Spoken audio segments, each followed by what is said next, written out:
It is 2200 hours in Banjul. This is GRTS News, broadcasting for viewers in the Gambia and around the world. Our top stories this hour. Preparing for deployment, the Gambia Armed Forces wraps up an intensive language training for designated peacekeeping troops under GAMCOI 2. Boosting community participation in crime prevention, the Gambia Police Force trains community policing coordinators in the Upper River region. And women farmers from 6 market federations start an intensive training on marketing in the Lower River region. In sports, Banjul United escapes relegation despite losing 4-1 to Real de Banjul in the GFF First Division League. Away from home, in Ethiopia, pressure mounts on parties in the Tigray conflict to grant access to humanitarian services. And 41 people die in south-central Mali after a truck ferrying goods and market workers collided with a passenger bus. Well, details of that and more coming ahead in the next 30 minutes. Do stay with us.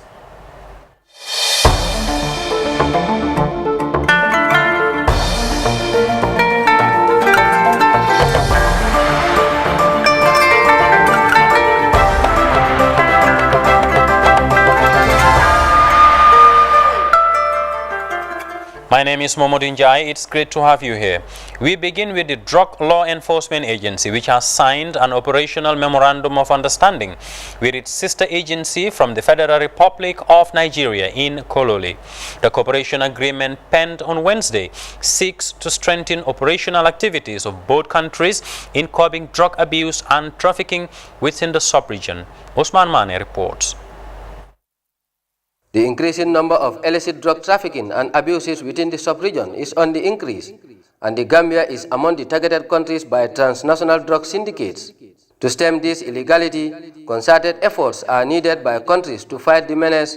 Thus, the Drug Law Enforcement Agency, the Gambia, signed a cooperation agreement with the sister agency from the Federal Republic of Nigeria. With increasing globalization, international treaties and conventions provides that state parties should collaborate and synergize activities in fighting drug and related activities within and outside their borders. I'm highly confident that our partnership will produce a new beginning in our drug interdiction efforts by synergizing intelligence-led resource-based approach. Intelligence is very critical in drug interdiction because without intelligence, there will be no target. And without target, there will be little or no serious interdiction. Understanding the pivotal role of intelligence in drug interdiction, one will entirely agree with me that our decision to forge closer cooperation with NDLEA of Nigeria is both apt and timely. The Director General Drug Law Enforcement Agency, the Gambia, Bakari Gassama, further stated that illicit drug trafficking and abuse undermines the rule of law and human rights of people. This, he said, calls for collective efforts to protect the young generation from exploitation. The chairman and CEO of the NDLEA Nigeria, retired Brigadier General Buba Mawa Mohammed, highlighted some of the benefits in the MOU. So this collaboration will assist both countries to cooperate in areas of training, technical expertise, operations, and other areas between both of us to help our peoples against the scourge of drug abuse and the destruction caused by the drug business. The drugs, as we all know, is bad for the health, bad for the society, bad for the country. In his solidarity message, the Minister of Interior, Yankuba J. Nsongo, described the under-resourced environment in which narcotic officers operate. There are indications that if care is not taken, we will lose our younger generation to drugs. Drugs is the worst enemy of mankind. We must therefore be ready to confront it with vigor and power. We must invest in the fight against drugs. Anti-narcotic officers are facing very powerful and highly resourced criminal groups. The massive wealth at the disposal of these criminals is a threat to the well-being of the world. Their wealth is used to compromise systems and propel their way to achieve their objectives. This makes drug officers very vulnerable. The Memorandum of Understanding is expected to strengthen the bilateral relations between Nigeria and the Gambia, as well as reinforces international efforts in combating drug trafficking and abuse. Usman Mane, GRTS. Now to this press release from the Ministry of Information and Communication Infrastructure, MOISI, which informs the public that MOISI, as part of its mandate in ensuring full connectivity to ICT services and its quest to achieve its main goal of enabling Objective 5 of the National Development Plan 2018 to 2021, which seeks to make the Gambia a digital nation and create a modern information society, has partnered with Google LLC and the Kanifing Municipal Council to implement the Google Plus Codes project in the Kanifing Municipality KM, following the successful implementation of the pilot project in Banjul in 2020. The Google Plus project, which is expected to last for 4 months, effective July 2021, will provide proper digital addressing systems to all properties within the Kanifing municipality, including key landmarks. This project, upon completion, is expected to revitalize the country's already dead postal services, boost security, ambulance and health services, and change the business structure by giving rise to e-commerce and efficiency and innovation, thereby creating more jobs. At the same time, businesses and companies will have accurate and accessible customer database to support innovation by the creation of online shopping platforms and increase international courier services. Moreover, it will generate more revenue for precision tax collection and effective service deliveries. To implement the project, 56 field operators have been recruited to go around to collect data on all properties within the Kanifing municipality and subsequently fix the address boards on each property. In light of this, the implementing partners seeks the support of the public during the implementation exercise to help facilitate the smooth operation of field operators. In a similar note, the public is kindly informed that any individual or entity currently planning to implement a similar digital addressing scheme within or outside KM is kindly advised to reach out to the ministry soonest, as the only government is allowed, or as only government rather, is allowed to roll out a national digital addressing system, given the security implication in relation to data. Moving on. The Gambia Armed Forces, in collaboration with Turkey's technical training team in the Gambia, graduated 500 soldiers and officers of Gamkoi 2 on Wednesday at the military training school in Fajara. The program, coordinated by the Turkish Marif Foundation, was supported by the Turkey International Corporation for Africa, TICA. Yasin Jiba reports. It is the end of what has been an intensive 3 months of training on the language, a guarantee for their successful stay in Turkey.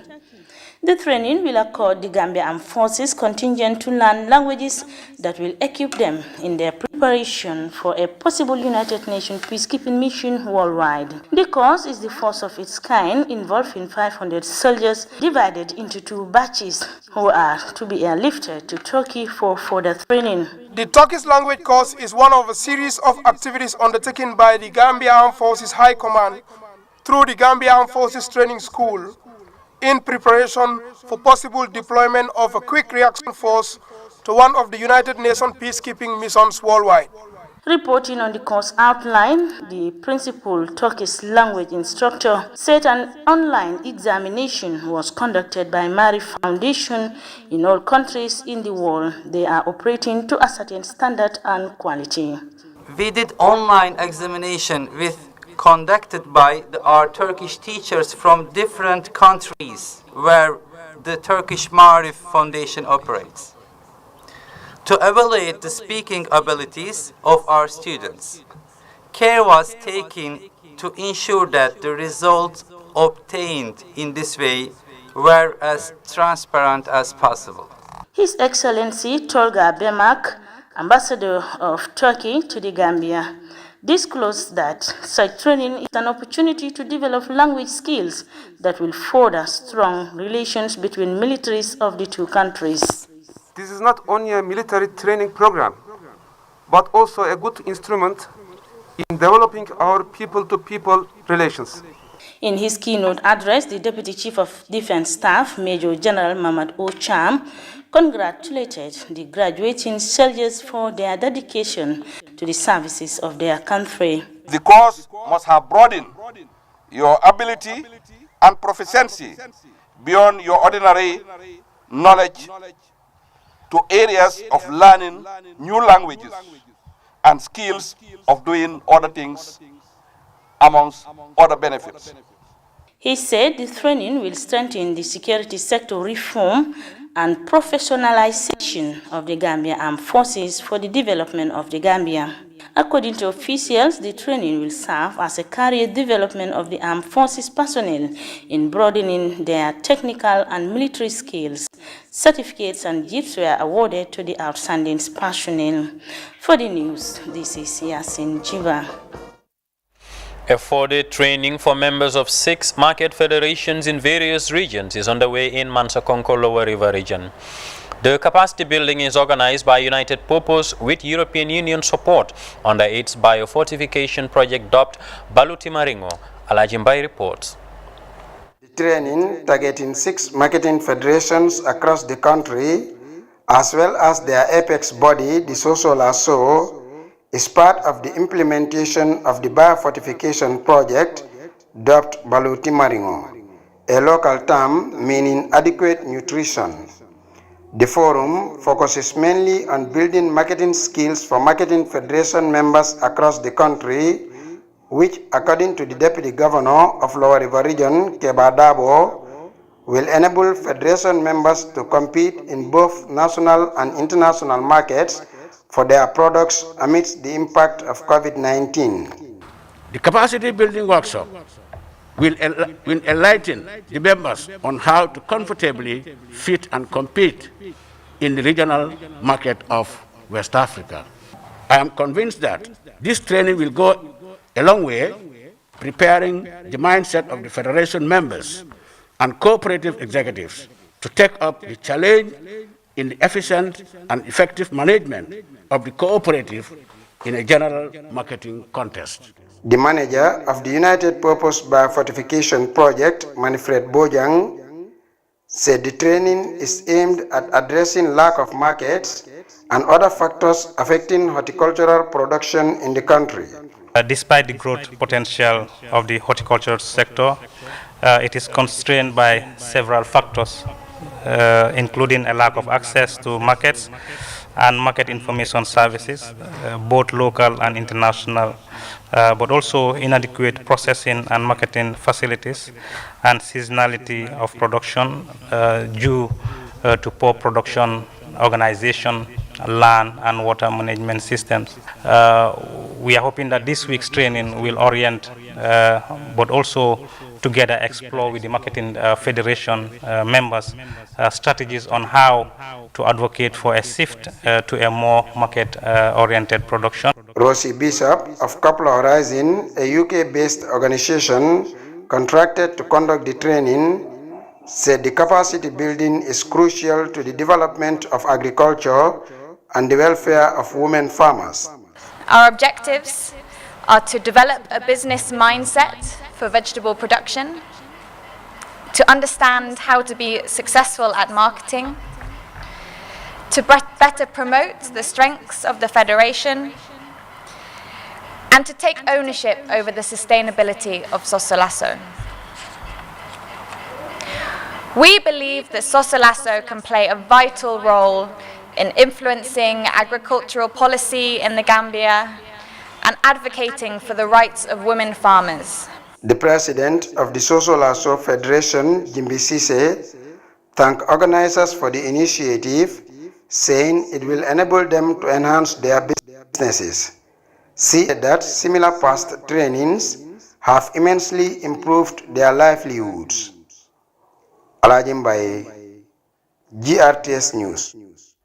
The Gambia Revenue Authority, GRA, on Wednesday held a day-long seminar on tax payment and revenue collecting reporting for students and staff of Media Academy for Journalism and Communication Majak in Bijilo. The seminar, supported by the UNDP, is aimed at sensitizing media personnel on tax payment and revenue collecting reporting for greater awareness creation. Khadija Tuba reports. In his welcoming statement at a day-long seminar supported by UNDP for students and staff of Media Academy for Journalism and Communication, the head of Corporate and Public Affairs, Usman Bah GRA, described the seminar as timely, noting that journalists play a crucial role in educating the population. The Deputy Commissioner General of GRA, Esa Jallo, said stakeholder engagement and sensitization forms part of their organization's strategic objectives, while emphasizing on tax laws in the Gambia. It is important to educate and sensitize the population so that they can become aware of the tax laws, the processes and procedures for meeting their tax obligations, both for domestic taxes and customs. This way, GRA is able to increase the level of voluntary compliance, reduce administrative costs, and push the level of revenue performance as we have seen happening over time in this country. In his keynote address, the Commissioner General of GRA, Yankuba Dabo, underscored the importance of the training, saying, understanding tax aviation matters is essential for accurate and factual reporting. He advised participants to make best use of the opportunity. As the Chief Revenue Collector of the Gambia, it is my belief that in order to mobilize the revenue for the state, all hands should be on deck, as the tax of revenue mobilization is a national duty. It is my hope that the participants in this seminar will seize this opportunity to positively engage the resource persons with a view of understanding the mechanics of tax administration and the central role that the Gambia Revenue Authority play in that regard. The Managing Director of Majak, Sang Mendi, thanked the management of GRA for the capacity building to better understand tax systems and payments for balance reporting. This day-long seminar with students of Majak couldn't have come at a better time than now. The board, the management, the staff, and students of Majak appreciate the partnership because we are aware that we cannot teach everything in the four corners of the classroom. A training like this on special areas will only give our students competitive advantage to become better and well-informed reporters. In sports, we call it catch them young. The training is expected to improve the knowledge of students and staff as members of the media in informing, sharing, and education on tax-related matters. Reporting for GRTS News, I am Khadija Tuba. The Gambia Revenue Authority there sensitizing media personnel on tax payment and revenue collecting reporting for greater awareness creation. To the Upper River region now, where the Community Policing Unit of the Gambia Police Force is conducting a nationwide community engagement and training for community policing coordinators on the concept and human rights to enhance citizens' participation in crime prevention and security. In the Upper River region, the team concluded a 3-day engagement with support from the United Nations Development Program. Our regional correspondent Seydou Kamara covered the event. Community Policing Engagement Platform organized by the Gambia Police Force is meant to promote sustainable community policing as the police remain the closest law enforcement agents to the public. The Deputy Police Commissioner in the Upper River region, Alpha Colley, said 50 participants were drawn from the 7th district of the URR to partake in the training. Colley said this will help enhance community policing service and curb crimes in particular. With community policing, you have to cement the barrier between the community and the security. One, you have to make sure that the inflow of information from the community to the security and from the security to the community is smoothly done. And when we have these things in place, definitely definitely we will have a very good working relationship with the community. And that is why today's program is no exception, but a very, very timely one. UNDP has been an important partner in this undertaking, and according to Babukar Sow of the UNDP, the project has led to the development of a strategy in community policing. He therefore challenged the police command to continue the engagement. Community policing is a very important phenomenon that we think in the context of the Gambia, it will help, ease the work of the police and also build good working relationship with the community. Because by extension, community policing all over the world is the new phenomenon, if you like. It's a new way of policing. And UNDP found it really very relevant to partner with the police and help enforce the law, with a view to make a smooth environment, conducive environment, prevent conflict, and also enhance development. According to Superintendent Lamin Jaite, the project is geared towards ensuring that men in uniform actively engage with their rural communities to understand their values for national development. The ultimate aim of community policing is to ensure that quality of life of people improves on a daily basis. That is the basis behind community policing. It's about partnership. It's a proactive policing strategy. Now, Gambia Police Force, we've realized that the issue of armchair policing, that is to say, where police officers sit in their comfort zones or in their police stations waiting for crimes to be registered, is not a sustainable means of policing. The best sustainable means of policing, or the best policing style that is practiced globally, is anchored on community policing. And fundamentally, the policing style that is attached to community policing is anchored on democratic policing. That is why we had interface with members of with our own officers from Bara, Janjambure, Basse, to train community policing coordinators who are going to operationalize community policing in their respective regions. The Alcalo of Kobakunda, Musa Jao, who also saw the significance of the community engagement, expressed delight and appreciation to the organizers. There are problems that the community can solve, and this is just like a tree. The community is the branches of the trees, and they are the branches of the police, because the police cannot see everywhere. So this community policing, they would engage, they would work hand in gloves with the police to help them reduce the crime rates. And there are some problems that they bring to the police which they should be solved at the community level.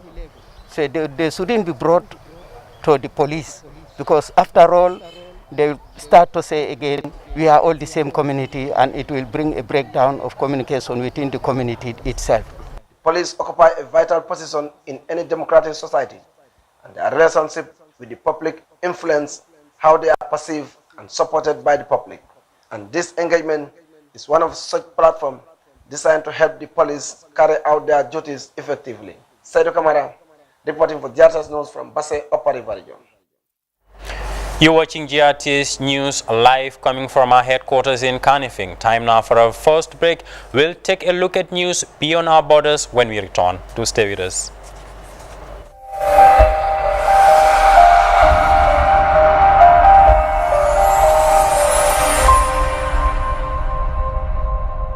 A quick look at international headlines making news around the world. Starting off in Ethiopia, the USAID chief Samantha Power is in Ethiopia, where she said her priorities are to encourage Addis Ababa and the Tigray region's liberation front towards a ceasefire. Power also wants the two sides to open humanitarian corridors in Tigray. Her visit comes amid concerns that aid is not reaching thousands of people affected by the clashes. Earlier, Power also visited Sudan's Rakuba refugee camp, where thousands of Ethiopians have settled after fleeing the conflict. Fighting between government forces and the former TPLF ruling party in Tigray began last November. CGTN's Jerome Shala has more from Addis Ababa, Ethiopia. Samantha Power, U.S. aid administrator, after her visit in Sudan, is now in Addis Ababa, is already engaging Ethiopian officials. We have heard that, including Prime Minister Abiy Ahmed, other Ethiopian officials are expected to brief Samantha Power, and she's also expected to visit places where she thinks are important in order to unlock the humanitarian hiccup that is happening at the moment in the Tigray regional state. As you might understand, she's been in the region, especially in Sudan, starting from Saturday, and was visiting refugee camps where Tigray refugees who fled the conflict in the north are at the moment. Samantha, by the way, is in Ethiopia in order to help find a way of getting humanitarian access to the Tigray regional state, as the UN repeatedly complained. Humanitarian access, road openings, and others are still a problem. Hundreds of trucks still stuck in border areas. So she's expected to meet lots of officials, and by the end of her meeting, she's going to brief the media as well. Turn attention to Mali now, where 41 people have been killed in a tragic road accident in the south-central part of the country. The accident occurred after a truck ferrying goods and market workers collided with a passenger bus. The incident happened 20 kilometers from the town of Sagu, located in the northeast of the capital Bamako. Reports indicate that the truck driver lost control of the vehicle following a burst tire. Some officials and survivors said the crash was caused by unfavorable weather. 33 more people were injured during the incident, according to the Transport Ministry. Nigeria has entered its third wave of the COVID-19 pandemic. Health authorities in the country have confirmed the presence of the Delta variant. Although millions of Moderna vaccines have arrived from the US, experts fear the situation may worsen. CGTN's Deji Batmos reports from Lagos, Nigeria. Authorities in Nigeria had always feared a third wave of the pandemic was possible. That fear has now become reality. The data shows that right now in Lagos, 1 in 10 people that we test turn out to be positive, a test positivity ratio of about 10%. Same in Akwa Ibom State. The national average is 6%, but it varies really from about 1% in many states to about 8-10% in a few states. Given our relationships, travel, it's very likely that with this virus, if we don't take specific measures, we'll see even further increases. Rising cases of the Delta variant has been seen in 7 states, including the nation's capital, Abuja. Health officials put the number of the confirmed Delta variant cases at over 30. With an initial supply of nearly 4 million doses of the Oxford AstraZeneca vaccine exhausted, the government is now looking to resume vaccination in the coming days. Nigeria has just received 4 million doses of the Moderna vaccine from the United States. About 1% of our population have received the double dose of the AstraZeneca vaccine. This is quite low, especially considering that we now have confirmed cases of the third wave, and we're exploring all avenues to possibly ramp up access to vaccination so as to reach what we see as a global herd immunity of about 60% of the population. The increase in COVID-19 infections is happening at a time when doctors in the country's public hospitals are on strike, triggering concerns it could worsen the situation for the country. The Federal Ministry of Health is engaging resident doctors who have embarked on an industrial action with a view to quickly resolving the issues. And while this is going on, all medical directors at federal and also state hospitals are hereby directed to ensure that service delivery is not disrupted in their hospitals. Authorities say the samples of the recently received 4 million doses of the Moderna vaccine are currently being evaluated by the country's drug regulatory agency to certify if they are fit for use in Nigeria before they are distributed to the various states across the country for mass vaccination.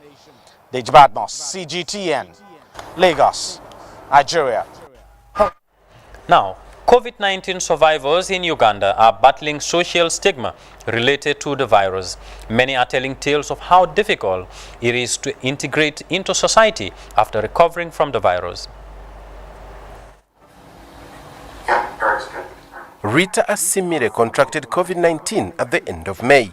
She's not sure where she picked it up from, but self-isolated for 2 months as she recovered. Now that she's better, she's keen to start seeing her friends again. But not everyone is welcoming her with open arms. I sent out a tweet and said I beat COVID. So very many nice messages came through, but someone sent me a screenshot and said, so all along you were, like you wanted to kill us, something like that. I'm not their friend anymore.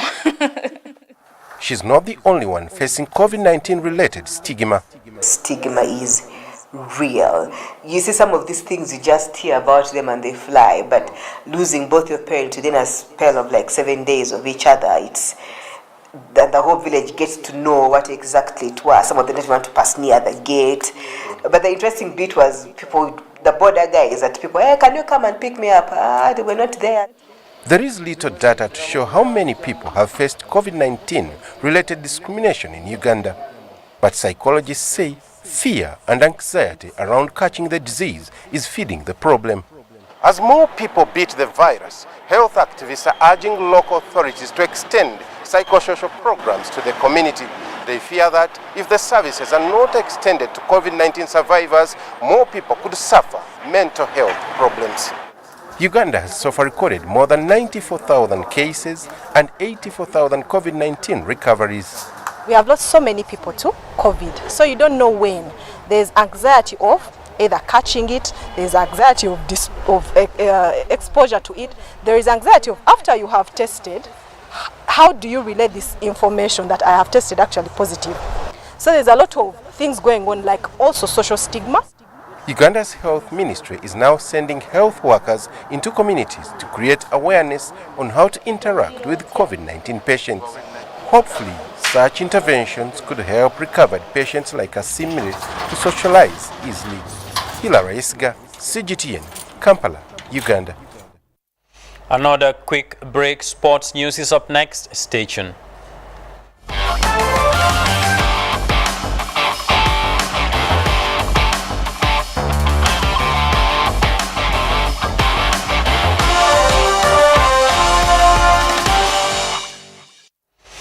Welcome back. Time now for sports, where the Gambia Football Federation's First Division League wrapped up with some teams narrowly escaping relegation despite losing their final games. Clubs such as Banjul United, who were beaten 4-1 in their final league game against Real de Banjul at the Independence Stadium in Bakau, just about avoided the drop. Famarabaji looks at that game in this report.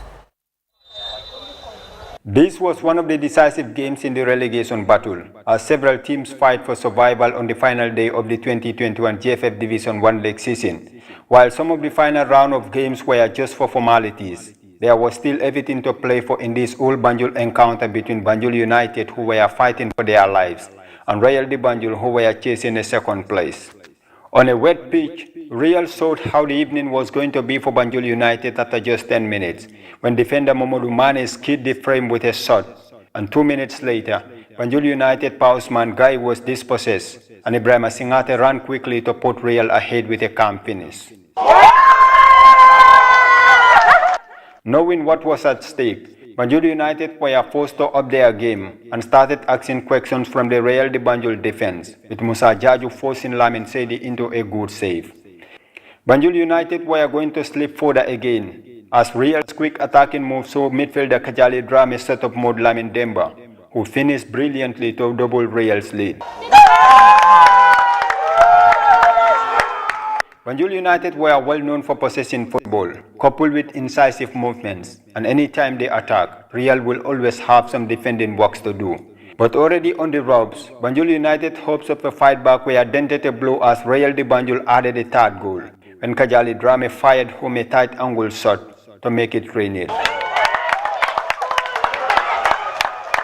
And with 20 minutes left on the clock, Real sealed the win with a further goal as Modlamin Demba capitalized on a goalkeeping error to tap into an empty net. even though Mohamed Samba pulled one back for Banjul United after a clever run behind the Real's defense. But that was only enough for a mere consolation, as the tie ended 4-1 to Real de Banjul. But despite losing, Banjul United still survived relegation. In the other final Week 26 fixture, Gamtel avoided relegation with a 1-0 win over Berkama United. Hawks lost 1-0 to Elite United, but still avoided relegation, as BK Milan, who lost 3-1 to Walidan, got relegated along with Talinde United. Famara Baji, GRTS News. This is GRTS News with me, Momotin Jai. A quick recap of the headlines before we go.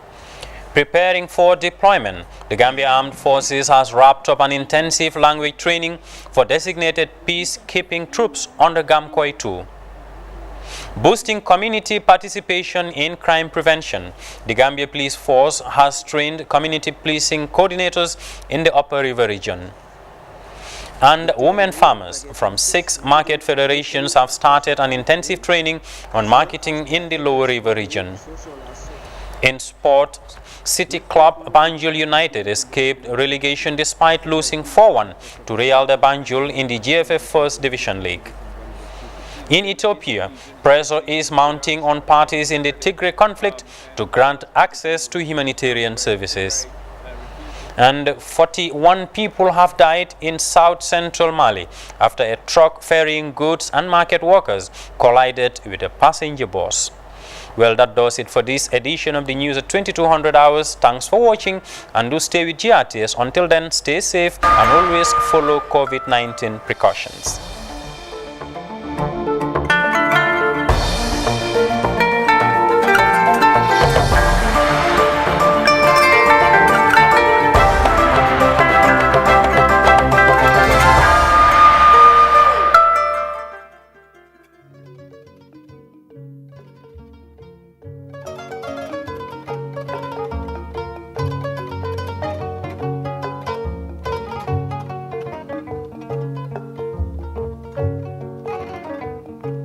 Platforms for an exciting show.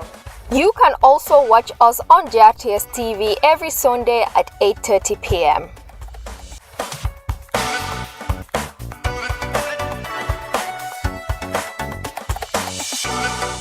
Welcome to the TAF Hub. This is a brand new show brought to you by TAF Africa Global to educate you on real estate business and all the information you need to know about real estate. After 45 years of construction and real estate development in 8 African countries, it is time to share my experience, and it can only be done in the TAF Hub. We will be inviting experts who will give you facts and the right regulations on real estate development. Join us every week on our social media platforms for an exciting show. You can also watch us on GRTS TV every Sunday at 8:30 p.m.